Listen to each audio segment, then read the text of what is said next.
Hi guys, nara ko'y pangutana.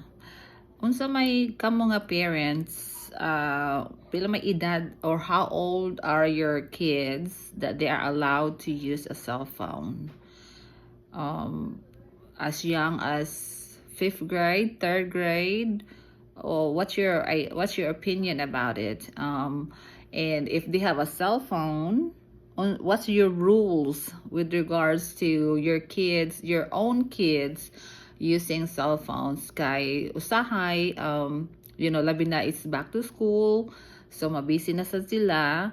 So what are your rules? Because me, I am really ensuring ang mga bata they will have screen time, but priority good ang studies. So share you guys kung unsa inyong rules sa cellphone sa inyong mga anak.